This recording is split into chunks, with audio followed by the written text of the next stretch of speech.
debat publik calon gubernur dan wakil gubernur DKI Jakarta periode 2017-2022.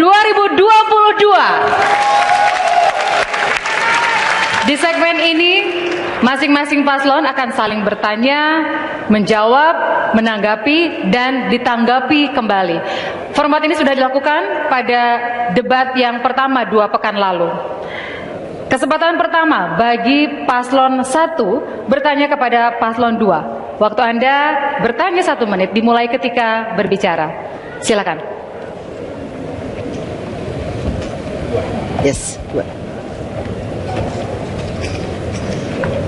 Saya cek.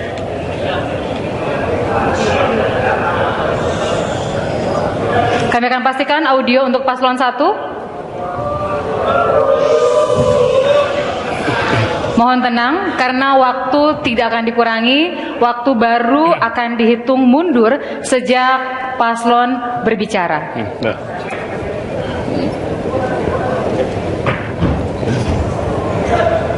Dapat dibantu oleh penyelenggara, mikrofon untuk paslon 1. Kami sampaikan kembali, ini adalah kesempatan paslon 1 bertanya kepada paslon 2, waktunya adalah 1 menit, dimulai sekarang. Saya ingin bertanya terkait dengan diskresi. Dalam Undang-Undang Nomor 30 Tahun 2014 terkait dengan diskresi, maka sebetulnya diskresi dapat dilakukan dengan tujuan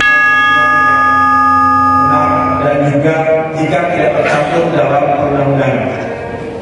Dan dari beberapa pergub yang dilahirkan akhir-akhir ini itu menunjukkan bahwa ada alasan-alasan atau argumentasi terkait dengan diskresi.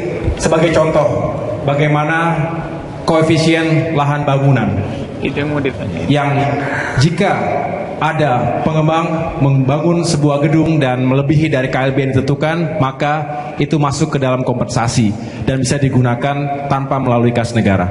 Ini saya bertanya, apakah prinsip-prinsip seperti ini bertentangan dengan upaya untuk membangun birokrasi yang akuntabel dan juga tentunya bertanggung jawab? Mohon dijelaskan sehingga kita bisa jelas semuanya di sini. Terima kasih.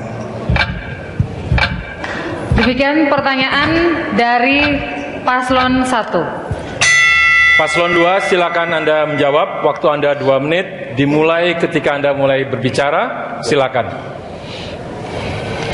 Saya mungkin orang yang salah satu yang beruntung. Saya ini mantan anggota DPR RI Komisi 2 yang membidanin untuk membuat undang-undang diskresi ini.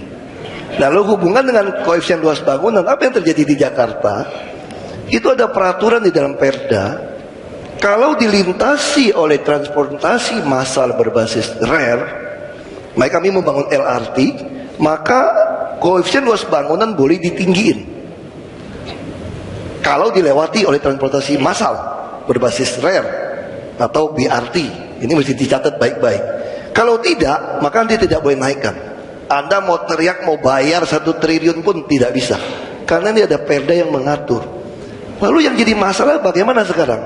Ternyata ketika KLB diizinkan dinaikkan karena berbasis rare, penumpangnya banyak, tidak ada pengaturan diizinkan dari undang-undang administrasi menerima uang tunai ke dalam APBD.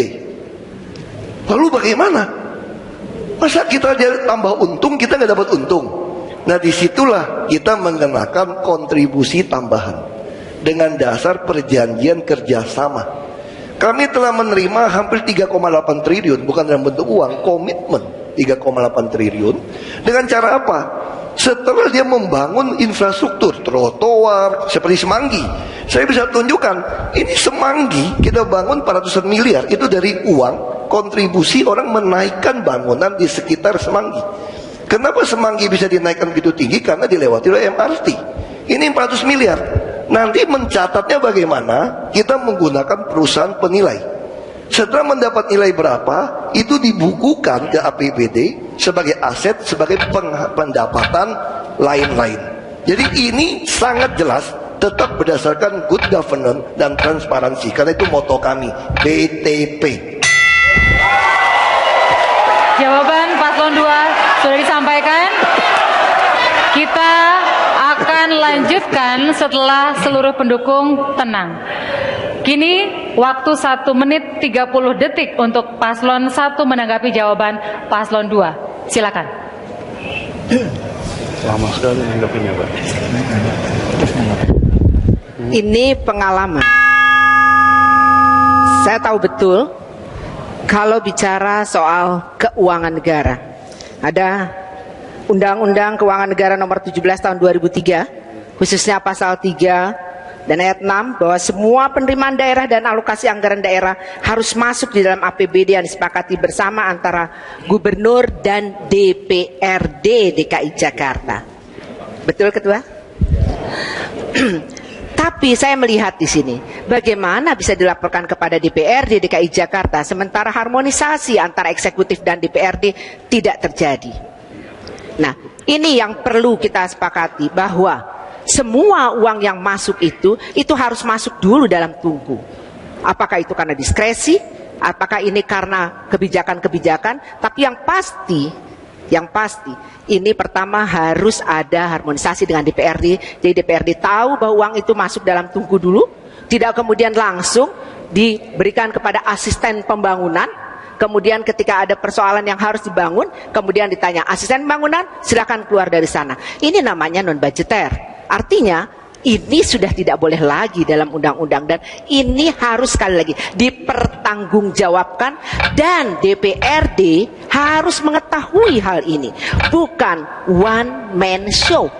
Terima kasih. Para pendukung harap tenang. Kita akan lanjutkan setelah para pendukung tenang. Paslon 1 sudah memberikan tanggapan balik. Sekarang paslon 2 dipersilakan untuk menanggapi.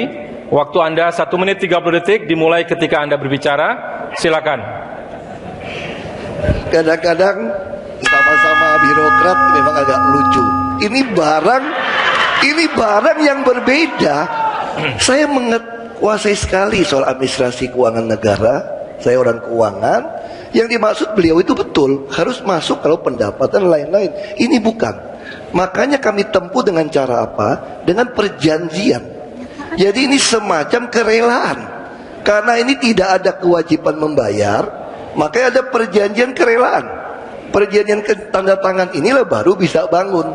Dan nilainya bukan uang yang diterima, tapi adalah barang. Dan barang pun pakai jasa penilai. Jadi ini jelas sesuatu yang berbeda. Kalau memang itu dibilang salah, sudah ada temuan. Kenapa tidak ada temuan? Karena memang ini boleh. Yang tidak boleh itu kalau sumbangan kami terima uang, ini tidak ada dasarnya. Nah, jadi pengertian di sini jelas keuangan yang disampaikan undang-undang tadi berbeda. Makanya saya kira ya, birokrat-birokrat yang lama ini, saya mengerti walaupun sudah 20-30 tahun jadi pejabat, tapi undang-undang tentang keuangan berbasis kinerja itu baru dilakukan sejak tahun 2001 dan seluruh Indonesia dijalankan 2006. Kebetulan saya orang keuangan, saya jadi bupati, jadi DPRD, saya kuasai sekali undang-undang keuangan daerah berbasis kinerja. Mungkin Bu Sirvi salah satu yang kurang mempelajari berbasis kinerja tadi. Terima kasih. Saling bertanya, menjawab, menanggapi dan menanggapi kembali sudah dilakukan antara paslon 1 dan 2. Bisa tenang? Bisa tenang kembali, bisa tenang kembali para pendukung. Kita semua sesuai komitmen sejak awal dan kami tidak akan pernah bosan mengingatkan untuk ketertiban sepanjang berlangsungnya debat pada malam hari ini. Sekarang giliran dari paslon 2 ke paslon 3. Paslon 2 silakan bertanya, waktu Anda 1 menit dimulai sekarang.